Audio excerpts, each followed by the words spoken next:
Hello out there in YouTube land. This is Morrisman, and as always, I thank you guys for coming to my channel and all the ongoing subscriptions. Today I'm going to do a special video for prescriber or subscriber, Shred All Day and All Night. Hello out there. I appreciate you guys. And I'm going to do a short analysis on Mr. Johnny Allen Hendrix. We all know him as Jimi Hendrix. Jimi Hendrix was born in November 27, 1942 in Seattle. And what I think most of us can agree on is Jimi Hendrix was one of the greatest. In my opinion, in most people's opinion, he was the greatest guitar player that ever lived. And in my opinion, the reason why I feel this way is this reason. As a guitar player, you emulate the people you hear off the radio. And throughout your years, you play like those people because they inspired you. And what was unique about Jimi was, I'm sure Jimi had some favorite guitar players, but what's so unique about Jimi Hendrix was no one can dispute that he was totally original. You know, there was nobody like Jimi until Jimi. And there are people after Jimi that sounds like Jimi. But prior to those people, I did some research and I can't find anybody that sounded like Jimi Hendrix before Jimi Hendrix came out. So Jimi Hendrix was totally unique in his playing. And one interesting fact about Jimi Hendrix to me is Jimi Hendrix couldn't read music, didn't know any theory, just basically he picked it up naturally.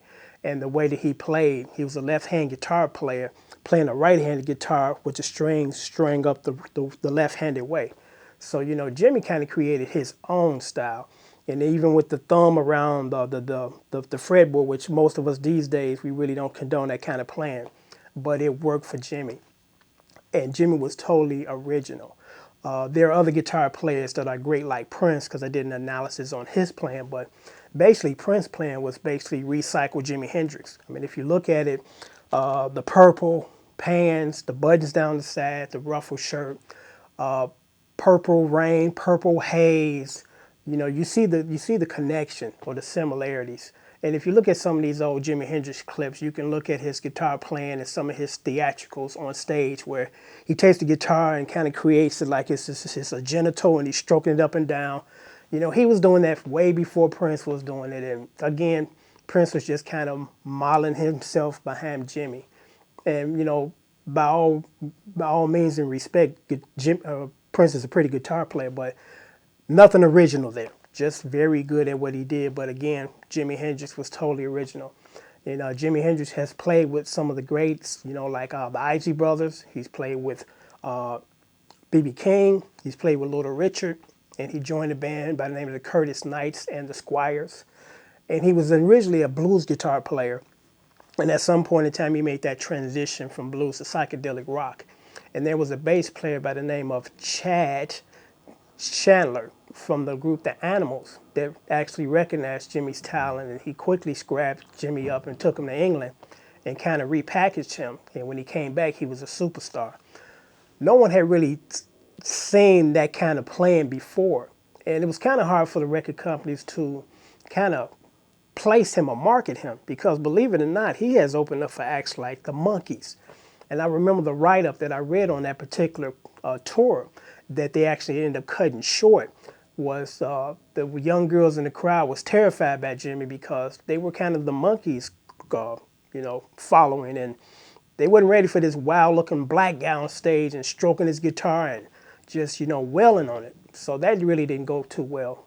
But eventually they were able to find, you know, his niche and his market, and when they did that, Jimi just took off.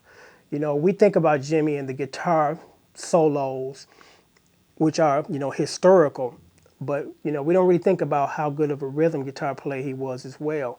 And Jimi was a really good rhythm guitar player. And Jimi had the distinction of being very unique in doing this, and I've mentioned that in my other Prince analysis, that not too many guitar players can sing and play their lead lines at the same time. I'm not meaning playing chords and singing because that's easy. I mean playing your lead lines while you're singing. And Jimi Hendrix was the master at that. And Prince is pretty good at that too. A lot of things that Jimi Hendrix did was just kind of unique and different at first. It was a chord that he used to use, which they now affectionately call it the Jimi Hendrix chord, the E sharp 9 chord. And when you hear that chord, you can tell what it is because Jimi used that chord a lot. Jimmy was very innovative as far as his guitar playing. And not only the guitar playing, but the sound. You know, he was very attention to detail when it comes to that too.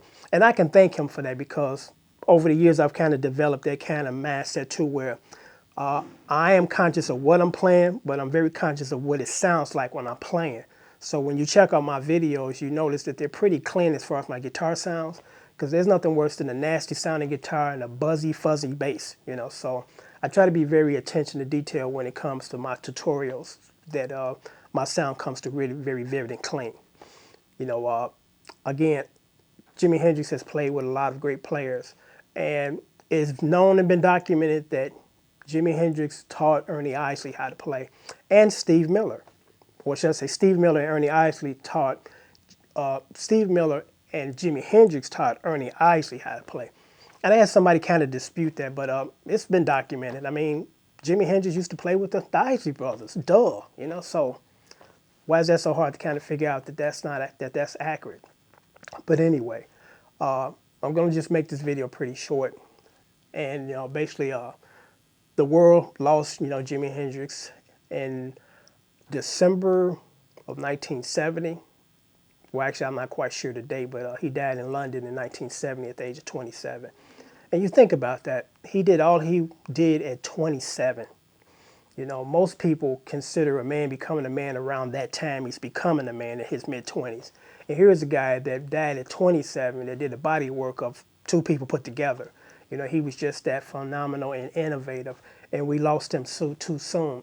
And the official report is he OD'd on barbiturates, but technically Jimi Hendrix died from choking on his own vomit. Apparently the paramedics didn't turn him over, and they left him.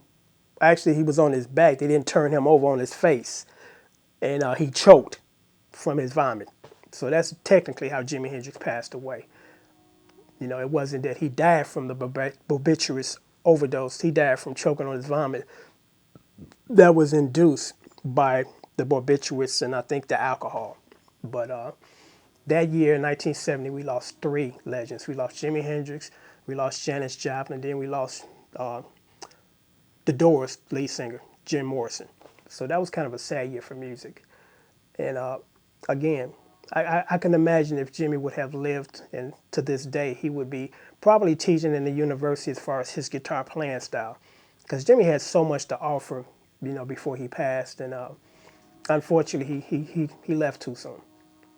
But on that note, I thank you for viewing my video. And until next time, take care.